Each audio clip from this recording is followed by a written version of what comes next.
One. And Tumor Exarch skin render. And there you see him on your screen. You have Chris VanMeter on the left of your screen, David Sharfman on the right. Yeah, I'm excited to see this pod deck in action. Now, pod decks, people built them a lot to try and beat the Cobblade decks. We'll see how they fare here. Now, Chris does have those 3 mental missteps. He's playing Jerry's list, so... Yes.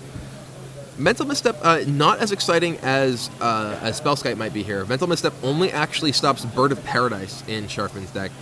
And whereas, after Cyber, it does stop Duress.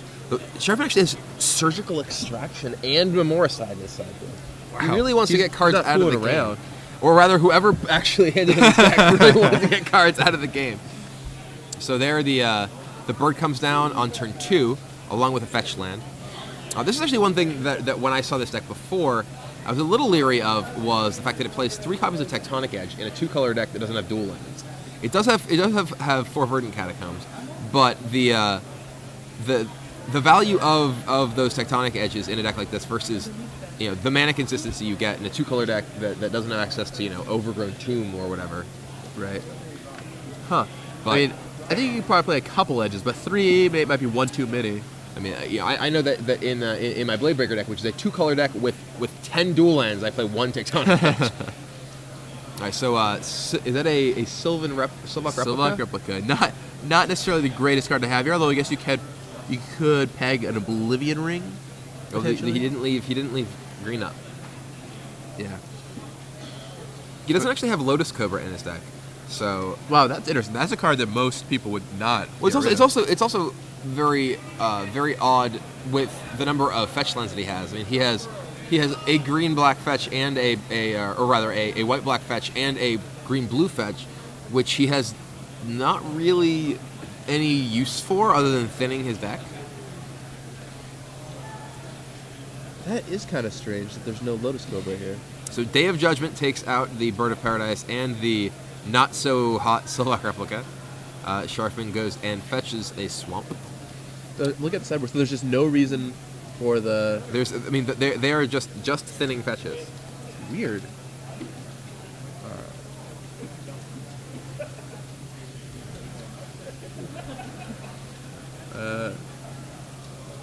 And we counted it up. He's not just like missing. Someone on Twitter pointed out that Sharfman played Green-Black Pot at Nationals, so this is not his first rodeo, as it were. Thank you very much, Drew Chandler. Appreciate it. So the board is 4 lands for Sharfman versus VanMeter's 4 lands Jace. And both players drawing. Sharfman in a bit of a bind here. He's doesn't have any action down. All of his early plays were destroyed by that Day of Judgment. And VanMeter already going to town with Jace. And now Gideon. Oh. So Sharfman does have Beast Within in his deck, so he could Beast Within that Gideon and potentially dismember it, or if he happens to have the one Skin Shifter, or Skin Render rather. Okay, and that's exactly what happens. He turns Gideon into a beast. And what will this beast... Will this beast die this turn? He's a Spellskite that can stop the beast from beating down, at least. But that Jace, I mean, the problem with the green-black deck is it really has no way to get card advantage unless you have Birthing Pod. That's the thing about most Birthing Pod decks, really, is you have to have the pod. And green-black has no good way to manipulate its cards, so you just have to kind of draw it. And if you don't have it, it'll be a big issue.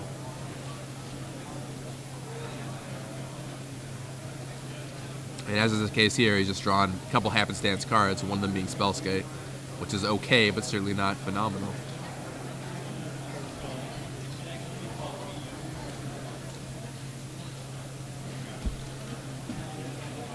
VanMeter lays another land. Can activate Colonnade, and it's time to go aggressive. I think I like the play. You just don't give the deck time to get back in the game. It'd be easy for a lot of players to just rest on their laurels here, but you definitely just want to get the damage that you can. Get the there's a Dismember, all right, which is acceptable. Like you trade your land for their Dismember. Get it out of their hand. Now, you could probably guess that David has quite a few reactive cards by the fact he's not really doing much, but still.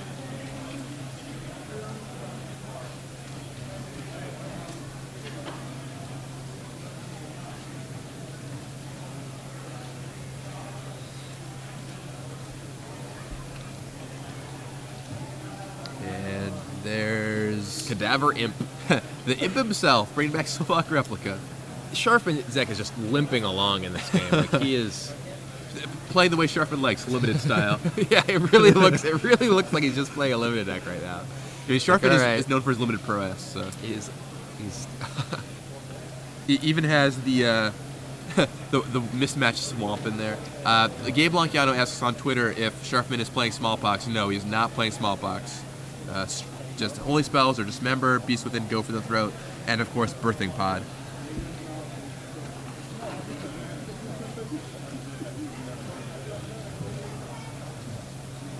So Chris in a pretty plush position here. He just has to make sure not to mess it up.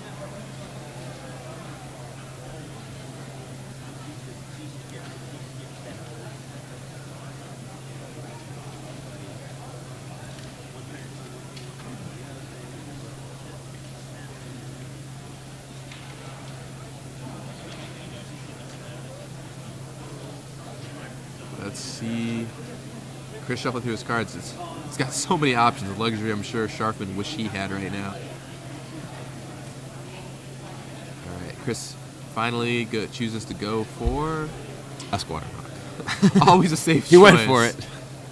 Very, very obviously very risky play. But I mean, seriously, Chris probably has a hand loaded with counter magic. Wants to make sure he can deal with Sharfman's, board position. Wants to keep his Jace around. That'll do nicely at battling that Cadaver. And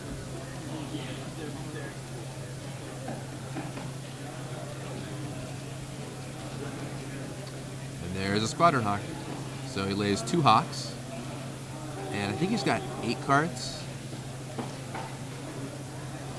So he's going to have to pitch one. It's probably the play to cast a Squadron Hawk there.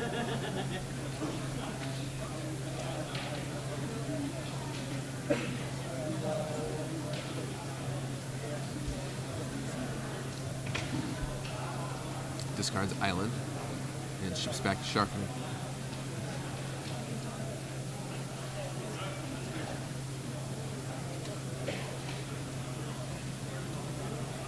Sharfman trying to figure out the best way to make this work. What can I do with a Slovak Replica, a Cadaver Imp, and a Spellskite? And an Acidic Slime. He plays an Acidic Slime. He's going to be the Rube Goldberg of Magic decks. The funny thing is, he's actually sort of assembling something, a board position that is, not embarrassing at least. Like, yeah, I mean, that gets countered. If this were a grab bag draft, he would be in a pretty good position right now. But against like a bunch of Squadron Hawks, a Jace Balerin, full hand of cards from Cobblade, it's going to be rough for Sharfman, I think. Maybe. The scary thing is, if Sharfman manages to resolve a pod, he's actually in pretty good shape. Oh yeah, I mean, pod fetches, any number of things. A Massacre Worm, like. Of course, the issue is he's got to get the pod to resolve. He doesn't really have that much in the way of exciting guys to sack at the moment. Like his 3s only go up to 4, which goes up to Obstinate Baloth. You can get Solemn Simulacrum, and Tumor Exarch. None of which are particularly great in this position. You can metamorph your pod and speed yourself up a little bit. Yeah, that's possible. But metamorphing your pod means you need to go get another 4. Right. And I mean, Sharfman's at 12 life. You can't afford to pay too much on those pods either, right, if he's not paying retail. He's kind of getting some beatdowns.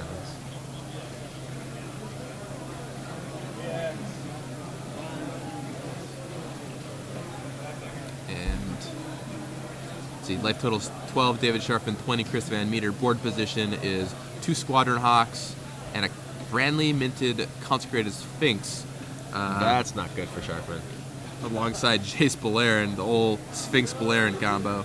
Yeah. Sharfman has a Slovak Replica, a Spellskite, and a Cadaver Imp. A very ragtag crew. Can these Lost Boys pull it out? We'll see. So, I mean, Sharfman could just, cast a Shield Tread here. It wouldn't really be all that impressive against the Hawks on the opposing side, or that Consecrated Sphinx. I mean, if he has a pod here, he can actually pod and go get Metamorph copying Consecrated Sphinx. But That's not an exchange that I think he wants to do, because the opponent can do a lot more with low mana. He has to Shieldred. Just cast Shieldred. All right. It's like, all right, jump block with Cadaver and bring it back. I mean, Shieldred isn't the most impressive against an opposing army of Hawks. No, not even a little. But, you know, it's far from the worst card Sharfman could have had there. Dismember Spellskite in his upkeep. So Spellskite goes down, and then I think maybe we'll see Into the Royal here. Oh, sorry, at end step kills the Spellskite. Yeah. And perhaps we'll see an Into the Royal. Well, I mean, that ability is stacking anyway, regardless of whether he Into the Royals. Right. But this gives him the option of Into the Royal. Right. You want a Royal sometime before Sharfman's next turn anyway. Right, of course. So he doesn't rebuy his guy. He's going to go for a Preordain.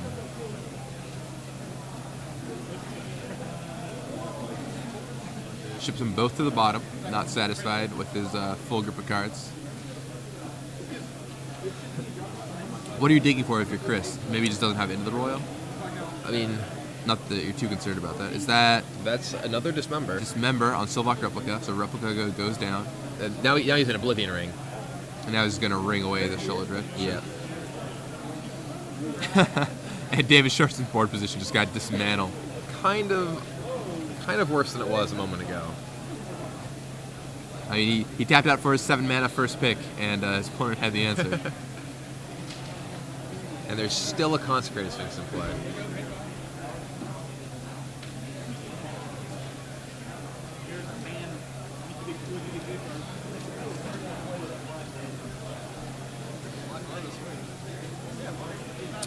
Tim Gillespie on Twitter is curious what 6 drops Sharfman is playing. Looks like he's got Massacre Worm, Worm Coil Engine, Brutalizer Exarch. Oh, Brutalizer Exarch, sure.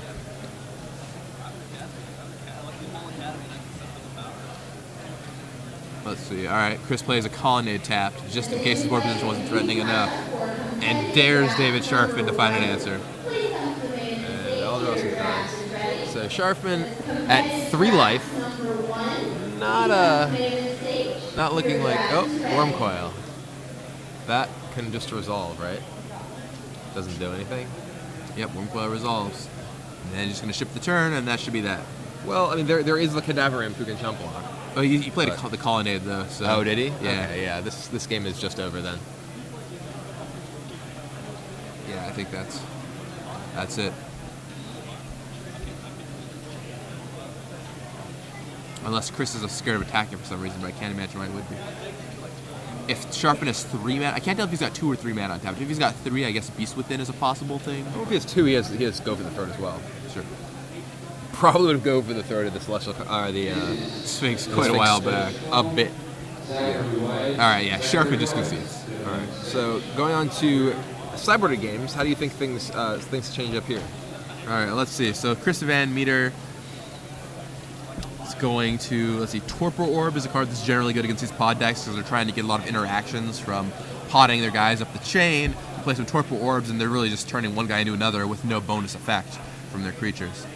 Mental Misstep is a card that's good against decks with Birds of Paradise, so that is an option. And granted, let's see, Birds and I guess Duress after sideboarding, both things that he could nab. Stingerfling Spider definitely needs to come in. Take care of that Consecrated Sphinx. I mean, that's why it's there. I'm certain that's why it's there. I mean, it's sweet. Yeah. It's pretty sweet. Celestial Purge is maybe an option for Chris VanMeter. Day of Judgment, probably a pretty reasonable option. Deprive, potentially. Really, you just have to find ways to deal with Birthing Pod. Like, that's the most important thing. Yep. And I could see Chris really shaving any number of cards. One of the interesting things about Sharfman's list, this green-black version, is that the blanking of come into play abilities isn't even necessarily that. I mean, it's obviously powerful, but it's not nearly as crippling as it is for some decks. I mean, being able to go up to Shieldred anyway, right? And having Massacre Worm, while the come into play ability is important, the end of the battlefield ability rather. The fact that it has this ongoing life off effect, that's actually pretty relevant too. And it's just a 6/5, right? Right, it's just a giant creature.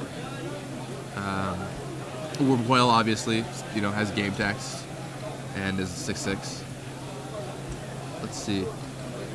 So I'm trying to figure out how you sideboard with this deck. So Duress comes in, right? And the Stingerfling Spider comes in. So that's 5 cards. I believe that's true. The cards I would cut are probably Obstinate Ballast, I think some number of your removal spells you probably want to go. Probably Dismember's, go for the throat. just go for the throat. Kill Sphinx. Oh, sorry. I don't think you can afford to- Dismember is the worst. I don't one. think you can afford to remove go for the throat. No, you definitely want to get rid of Dismember. So yeah, you probably cut like 2 Dismembers, an Obstinate Baloth. Do you want Nighthawk? I guess it interacts with Squadron Hawks. Nighthawk is fine. It's not unamazing. I'm not. Skinrender's pretty bad. Skinrender could probably go. It only kills a Mary Angel. It's Squadron Hawk. How much do you like Spellskite here as protection? Spellskite, I mean, it depends what you think Chris has. I mean, being able to protect your big guys, I think, is actually pretty important. You want to be able to go up to the expensive creatures without and have some ability to protect them from things like Oblivion Rings. So, I think I'd probably keep in Spellskite. Yeah, so I'd probably count like 2 Dismembers, Baloth, Skinrender, and Dismembers. Yeah, 2 Dismembers, Baloth, Skinrender. I think I actually might be able to cut all those members. You just cut all the Dismembers. Well, you're bringing in Stingerflint Spider, so you have, I guess, and you have Tectonic Edge for Colonnade. Yeah, I guess you can just cut all the Dismembers. I wanted to keep one more removal spell, but it might just not be necessary. You have Beast Within as well. You have Beast Within, Go for the Throat, and Spider. Yeah, I mean, unless if you no, I guess you want to keep it in replica so you can hit Oblivion Ring. Yeah, okay, I like that sideboarding. From Krista's side, he just has a ton of cards he can bring in. I don't know what he wants to take out here. I mean, I think you want your Hawks. You probably want a Mirror Angel. You want Consecrated Sphinx. I think Mental Misstep is your weakest card. Misstep. I mean, granted, after sideboarding, you're fighting against Duress, so it becomes and then Bird. Yeah, I mean, misstepping a Bird is fine, but like it's nothing like misstepping, a lot of the other possible cards. I mean, it's also if you don't have the misstep right away when they play your Bird, your misstep's often just like pretty terrible. I think Day of Judgment's very good. I don't know about Torpor Orb. Torpor Orb's sort of weird here because Torpor Orb is a fine card, but like, what do you? I mean, are you taking out your Squadron Hawks? I think is that part of your plan? I kind of like Hawk here because you normally want to keep up a lot of mana to deal with Birthing Pod. So like, you go like turn 4, play Hawk, leave up Mana Leak. Normally, I like to cut like Mana Leak in these kind of matchups where you want to tap out a lot, but you really want to deal with Birthing Pod. Like it's very important. I mean, it's also possible Flash Freeze comes in over some. Yeah. Flash Freeze is certainly a reasonable choice. Yeah, I'm not really sure how Chris is going to board here. I can see him going any number of different ways. Yeah. I mean, you want all your Jaces probably, right? Seems like card advantage is key here. Jace, the green-black deck puts very little pressure on you. I mean, you look at that game, and Jace was huge. Jace was what was able to, get Chris so many more cards that was able, so he was able to establish that Consecrated Sphinx relatively quickly. Can you cut the one into the Royal? I mean, into the Royal, I think is relatively important to be able to deal with the big creatures and things like Birthing Pod sticking. Wow. It'd certainly be interesting to see what shows up in Chris's deck this game. Could be... I wouldn't be surprised to see anything out of the sideboard except for probably Core Firewalker. So, and Sharfman, I think, just bringing the Spider and those dresses. And we'll see. Sharfman had a pretty bad draw last time, so we'll see how much that switches around here. To be fair, it's the sort of draw that Birthing Pod decks are susceptible to. Right. You don't. Ones without Birthing Pod. When you're playing a deck that has a bunch of situational one-ofs that relies on a particular card to get value out of them, and you don't have that sort of cornerstone card of your deck, you're going to be in trouble. Right. Yeah, I mean the pods are so crucial to the strategy, and even then, I mean, you can just draw like a mishmash of cards that just don't do anything together. Well, I mean, one of the reasons that I think I actually worked for a bit on a green-black Birthing Pod deck myself. And there were a lot of things I liked about it, but one of the things that I didn't like was exactly that was that you have so many cards that do so many different things, and if you don't draw your pod, you're in pretty bad shape. And that's one of the reasons that I like the blue pod decks a lot better.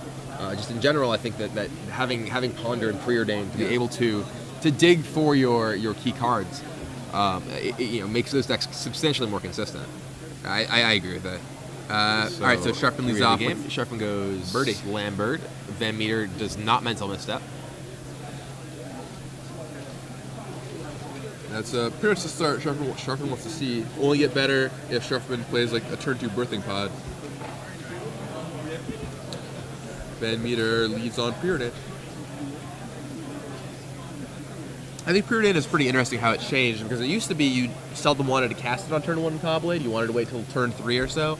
But without Stoneforge and Mystic around, that's become a little less attractive. And a lot of players I've seen going for it on turn 1. Well, I mean, instead of their with hands. Stoneforge, you wanted to play it to find Stoneforge. Well, to hawk I mean that too. But you're also mulliganing those. I think I saw a misstep in Chris's hand there. So he could have just drawn it. He could have drawn it. He definitely didn't take it off the Preordain. So either he just drew it, or he chose to not misstep the birds. Maybe he's attempting to play around direct. I can't imagine that if I had a misstep, I would not misstep a bird. Yeah, it just seems way too good. Such a high value play, especially because so many people's hands just crumble when you deal with their Mana Accelerator. All right, so Sharfman goes for Beast Within on the island. Jeez, upkeep, kill your land. All right, that is sweet. Here you go, have a beast. Getting very aggressive here. It's kind of neat. Now, that signals me that Sharfman likely has another Beast Within in his hand. Well, I mean, I think that even if he has just a single Beast Within, if he has, just basically anything that can, blank that. Yeah, there we go. Like a Spellskite. So, I mean, now, he's gotten, ahead on mana, at least. But, I mean, if Sharfman has, like, an acidic slime next turn. Sure. Yeah, really put Chris behind. I mean, on the play, I think Beast Within their land is totally reasonable. Looks like Chris drew a Torpor Orb there. Plays a land. I mean, it seems like Sharfman's draw does not have Birthing Pod yet again. Oh, maybe I spoke too soon. there's Birthing the pod for Sharfman. What do you pod away here? You probably... He hasn't played a land yet. Okay, well, what do you get is the bigger question. It looks like VanMeter is potentially responding to Birthing Pod. Or not. He is not. So I think Sharfman's hand is Beast Within go for the throat? It looks like definitely it go for the throat. So it looks like he's probably fetching the Sylvan Ranger. Yep. Ranger's a good man. And this is, we were talking about this before, the Sylvan Ranger versus Viridian Emissary. The Sylvan Ranger here, lets him do this immediately and doesn't force him to wait until next turn to potentially have access to double black if he needs it now. Right. Yeah, you can just play it out, and trade it up. And you would come into play tap next turn too, So it's even a little worse. All right, so there's Torpor Orb. So Chris gets in the orb, but David could turn that Ranger potentially into a Sylvok replica and deal with the orb. Of course, then it would hurt his chain a little bit. But. Well, he has Spellskite in play as well, so... Right, so he's going to crack the replica, and...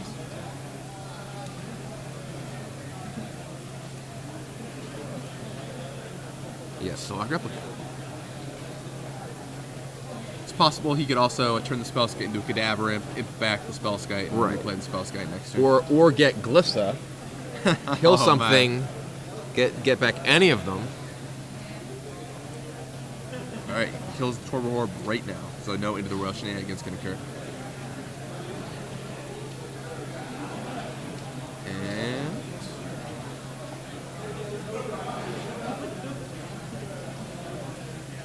Chris. So Chris really needs to be able to deal with that Birthing Pod now that his Torpor Orb is gone. Yeah, notably Chris doesn't have, say, a Revoke Existence or something. There's Day a of Day Judgment. of Judgment.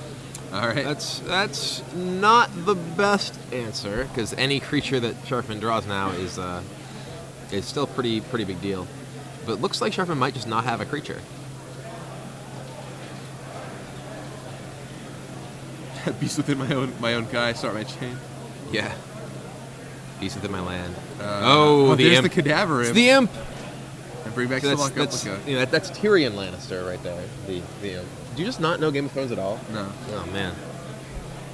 You're missing out. I know I'm missing out. I need to use it pretty badly. Or at least watch the show, one of the two. Yeah. Or Entwine. All right, so he turns that into a Tumor Exarch, which will look at Chris VanMeter's hands.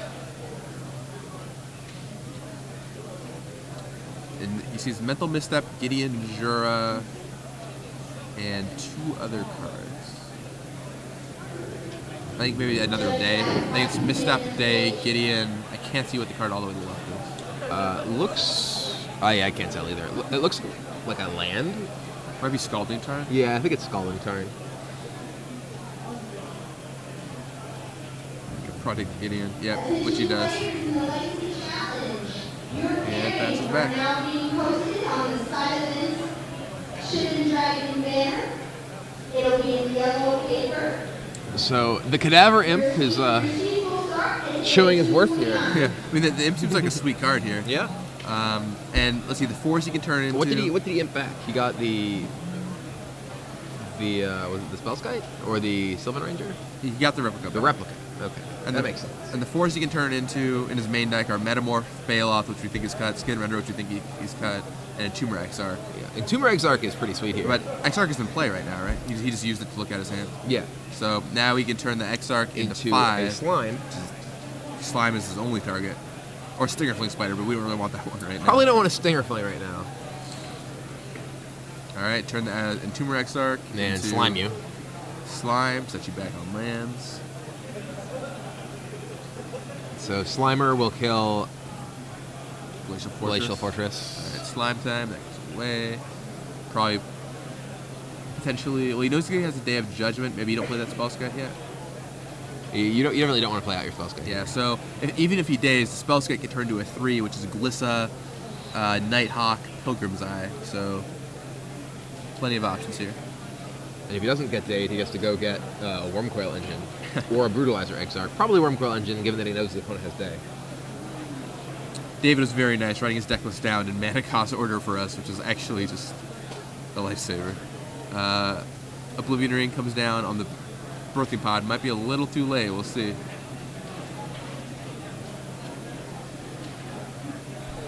So the Slime going to town, Chopping away Chris's life total.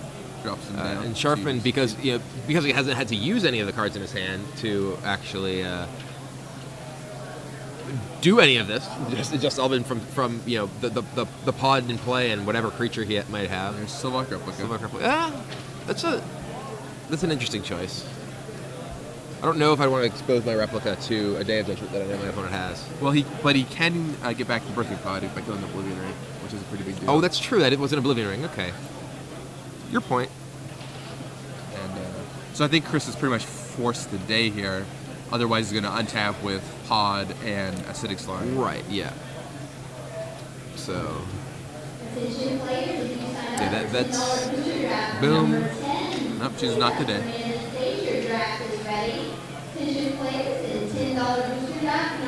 Series for 2. And are we finding Worm Daddy? Seems very likely, unless he boarded it out for some reason. I can't imagine boarding out Wormcoil in this deck, not even in this matchup. All right, cracks his Acidic Slime and fights Brutalizer Exarch. Okay, interesting. He Going to kill one of Chris's lands. Put it on the bottom of the library to be precise. that's reasonable. And then next turn you turn it into Sholodred. Plays a Spellskite too, okay. Opening himself up a little bit to Dave, but Dave's got a full grip of cards, so even if he gets Dave, he could turn something else into a larger threat pretty easily. And Chris VanMeter just concedes. He wants to make sure he can finish this match in time and does not need to see the end of how David Sharfman is going to brutalize him. So, heading into game 3. Was that really brutalizing with the Exarch? Wow, jeez. Are you Rich Hagen over here? What's going on? A little bit of LSD, actually. He was literally going to get brutalized. Literally going to get brutalized. I don't think this word means what you think it means. All right, so David Sharfman probably not shading anything on the draw. Yeah, I mean, I can't imagine that there's all that much he would want to switch up based on the fact that he's drawing first. I could see Chris wanting some amount more counter magic on the draw. Mana Leak, for instance, definitely gets better when he's on the play. And Mental Misstep might get a little worse if you're on the play. It can snag a Mana Leak, I guess. Well, Mental Misstep's the same. Mental Misstep can hit Duress, can hit the birds. So, I think I probably wouldn't change up too much. I mean, I haven't seen how Chris is sideboarding, obviously, but yeah, if I had boarded out some number of mana leaks, I would likely board them back in for game 3. And would you go up to 6 counter spells for mana leak 2 flash freeze? I don't know. I mean, it seems pretty clear that he needs to have answers to Birthing Pod. He needs to be able to, I mean, you know, even better than you know, Oblivion Ring that's in play is stopping it from ever hitting the table. Sure. So I mean, I would certainly want the flash freezes, and I think having the full assortment of counter magic may be the way he wants to go. Mental Misstep is, you know, while it can protect his answers from duress, you know, in a lot of cases, so can mana leak. You know, if he actually just has the mana. So we didn't see Squadron Hawk from that game, so it's entirely possible that Squadron Hawk did come out of the deck when he put in Torpor. Yeah, and I mean, Chris also cast a couple preordains, I think, and didn't cast these Squadron Hawks, so they might have just vanished. Mm-hmm.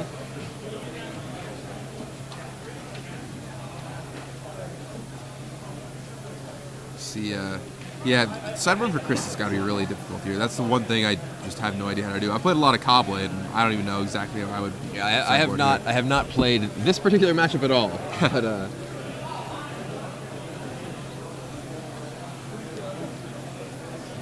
it's always hard to battle the pod decks because they're like 2 totally different decks, whether or not they have pod. Right. I mean, they can just do so many different things. They can attack you from so many different angles. Right.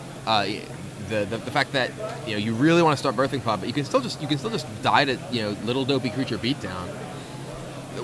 The version of Green Black Pod that I actually was messing with a bit myself was it was actually just a Green Black aggro deck that had some number of Birthing Pods in it.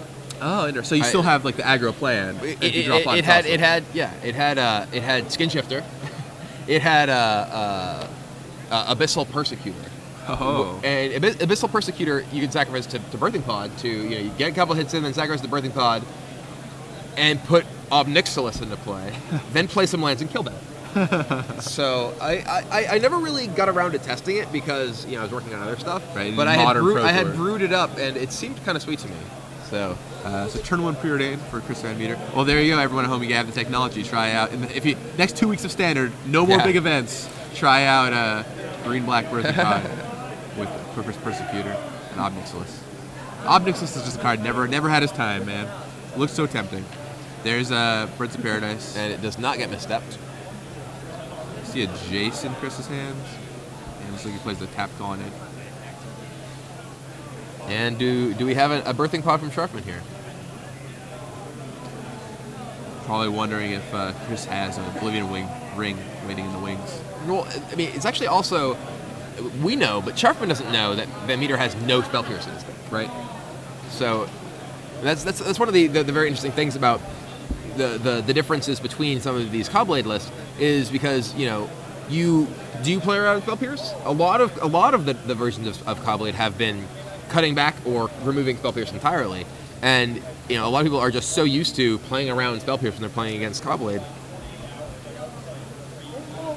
So Sharfman sacks to go get a swamp. Right. Jace for VanMeter puts him up a card. All right, so let's see what Sharfman opts to do here. Just thins his deck a little bit.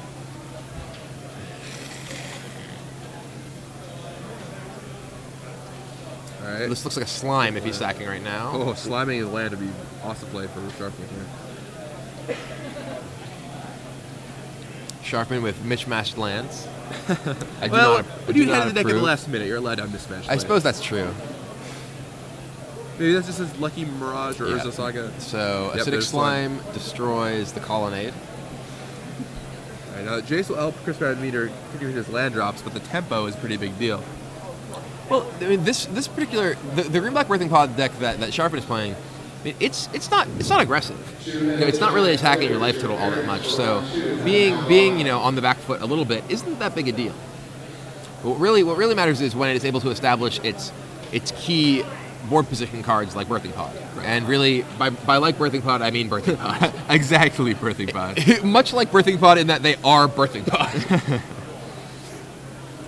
All right, so David Sharfman has no play, just kills the Jace. And VanMeter can just day him. Just day it all right now. Stacking them all up, ready to scoop them. And there's the day, packs them into the yard. He knew it was coming. And Spellskite. that's not very exciting. Not the follow-up David Sharfman was wanted. Yeah. And here we have the deck without Birthing Pod. Yeah, game 2 we saw it with. Oh, there's Gideon Jura.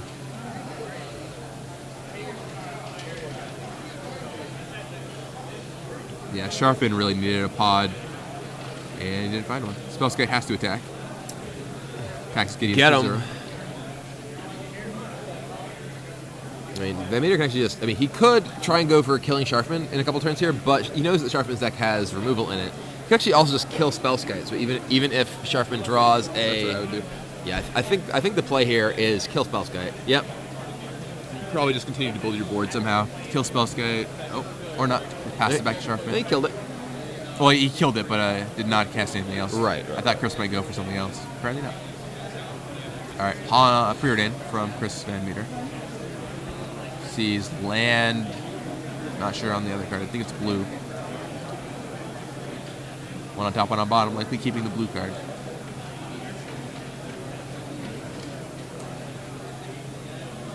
Island. All right, activate Gideon. Attack you. Gideon gets in there and go for the throat. Attempts to take out his throat. Planeswalkers still have throats, it turns out, and Sometimes. only when they feel like it. Gideon has a very short neck, but he can extend it when necessary. Kind of like a turtle in that way. Yeah, He's sort of like a calcite snapper, except much more powerful. Royals back With the kicker. draws Consecrated Sphinx. And that's a Vampire Nighthawk. It's not very scary. And Chris is pretty quick to dismember that. That goes down. One of the interesting things about playing as Birthing Pod decks is that creatures don't have a sort of threat level commensurate with their actual threat. Because just being a creature and being in play makes them inherently threatening because, well, they can turn into anything else at any Right. moment. Could be anything. All mystery boxes. All Uh-oh. right. Gonna metamorph a Consecrated Sphinx. This could get ugly. I mean, Chris has so many more cards than Sharfman. So many more land. He can just Are we gonna have draw a Sphinx trigger. duel? All right, I draw my card. Would you like to draw any cards? Sharfman is Why, drawing. Yes, I would like to draw some cards. And Chris, He says 2 triggers on the stack. it looks like he may... All right. All right, draw 2 cards. 2 triggers on the stack for Sharfman. This is the deadly dance of the Consecrated Sphinx. Oh man. Did you think it should have been legendary? So this was unavoidable? No, this is sweet. You think this is sweet? Okay.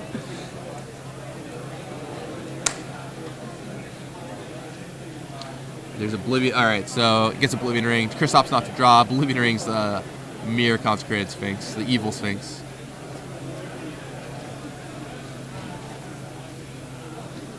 And there's the Myria Angel, followed by Scalding Tarn getting a bird. Yeah, at first I really felt like Sphinx should be legendary, so that could never happen. But after seeing it, it's like, that's kind of a rare thing. It's kind of cool to see how it plays out. Like, people play it wrong all the time. Like, it's actually a bunch of opportunities for one player to play much better than the other. Like, like in a lot of situations, people will just be like, oh, well, I'm going to draw cards too. And you're like, well, it's my turn. I now have 10 mana untapped, and you have 2 mana to fight me. I'm just going to keep drawing until I kill yours, and then you. Like, right, and then you're just going to have to discard. Or if I hit my Sword of War in piece or something. Right, yeah. Right? Well, I mean, like, LSV, so go for the throat, attempts to take out the Consecrated Sphinx. LSV said that he played against someone who, they were in a Sphinx war. His opponent drew, 20 cards off of it or something.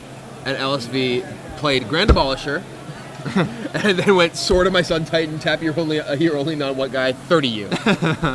Ouch. Very nice. Yeah, you gotta be careful with those Consecrated Sphinxes. Did allow Sharfman to reload. It was really his only play, but board is heavily favoring VanMeter now. Angel and 2 birds.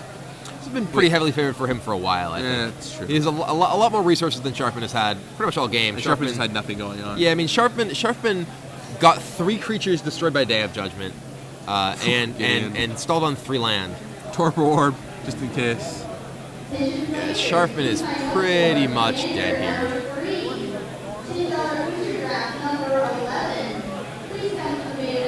Alright, Sharfman at 7, VanMeter at 15. Sharfman dead next turn, and he concedes. That's and there it. you go. So Chris VanMeter. Now advances to 6-0, I believe. 6-0. And David Sharfman down to 5-1 with his Cadaver Imp deck borrowed the morning of the tournament. Still, Chris needs 2 more rounds before we can start drawing in, though. 10-round tournament. This is a long